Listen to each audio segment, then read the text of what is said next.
شادی شدہ ہونے کی وجہ سے اس کے اخراجات اس کی تنخواہ سے کہیں زیادہ تھے۔ مہینہ ختم ہونے سے پہلے ہی اس کی تنخواہ ختم ہو جایا کرتی تھی اور اسے قرضہ لینا پڑتا تھا۔ یوں وہ آہستہ آہستہ قرضوں کی دلدل میں ڈوبتا چلا جا رہا تھا اور اس کا یقین بنتا جا رہا تھا کہ اب اس کی زندگی اسی حال میں ہی گزرے گی۔ باوجود یہ کہ اس کی بیوی اس کے مادی حالت کا خیال کرتی، لیکن قرضوں کے بوجھ میں تو سانس لینا بھی دشوار ہوتا جا رہا تھا۔ ایک دن وہ اپنے دوستوں کی مجلس میں گیا۔ وہاں اس دن ایک ایسا دوست بھی موجود تھا جو صاحب رائے آدمی تھا، اور اس نوجوان کا کہنا تھا کہ میں اپنے اس دوست کے مشوروں کو قدر کی نگاہ سے دیکھتا تھا۔ کہنے لگا کہ میں نے اسے باتوں باتوں میں اپنی کہانی کہہ سنائی اور اپنی مالی مشکلات اس کے سامنے رکھی۔ اس نے میری بات سنی اور کہا کہ میری رائے یہ ہے کہ تم اپنی تنخواہ میں سے کچھ حصہ صدقہ کے لیے مختص کر لو۔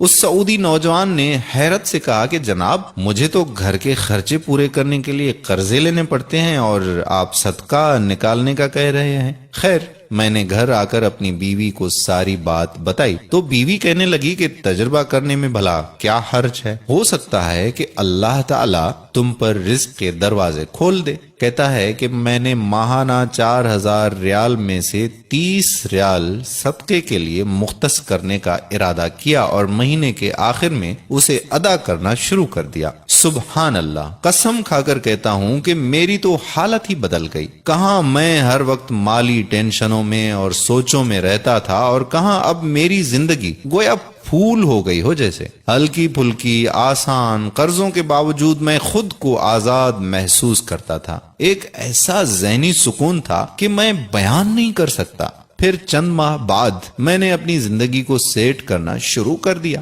اپنی تنخواہ کو حصوں میں تقسیم کیا، اور یوں ایسی برکت ہوئی جیسے پہلے کبھی نہیں ہوئی تھی۔ میں نے حساب لگایا اور مجھے اندازہ ہو گیا کہ کتنی مدت میں انشاءاللہ قرضوں کے بوجھ سے میری جان چھوٹ جائے گی۔ پھر اللہ جل شانہ نے ایک اور راستہ کھولا اور میں نے اپنے ایک عزیز کے ساتھ اس کی پراپرٹی ڈیلنگ کے کام میں حصہ لینا شروع کر دیا۔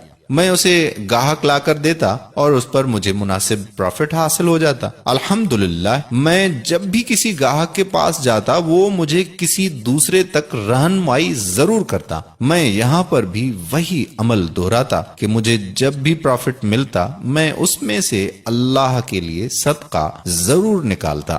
وہ کہتا ہے کہ اللہ کی قسم، صدقہ کیا ہے کوئی نہیں جانتا سوائے اس کے کہ جس نے اسے آزمایا ہو۔ صدقہ کرو اور صبر سے چلو، اللہ کے فضل و کرم سے خیر و برکتیں اپنی آنکھوں سے دیکھو گے۔ تو میرے پیارے بھائیوں اور محترم بہنوں، صدقے کی بہت زیادہ اہمیت ہے۔ جتنا ہو سکے زیادہ سے زیادہ صدقہ کریں۔ ایک صدقہ تو آپ ابھی اس وقت نکال سکتے ہیں، اور وہ صدقہ یہ ہے کہ آپ اس ویڈیو کو زیادہ سے زیادہ شیئر کریں تاکہ لوگوں کو صدقہ کرنے کی توفیق ہو، اور جو بھی صدقہ کرے گا اس کا ثواب آپ کو بھی ملے گا اور ہمیں بھی ملے گا۔ جب آپ کسی مسلمان کو تنخواہ میں سے صدقے کے لیے رقم مختص کرنے کا کہیں گے اور وہ اس پر عمل کرے گا تو آپ کو بھی اتنا ہی اجر ملے گا جتنا صدقہ کرنے والے کو ملے گا، اور صدقہ دینے والے کے اجر میں کوئی بھی کمی واقع نہیں ہوگی۔ سوچئے، آپ اس دنیا سے چلے جائیں گے اور آپ کے سبب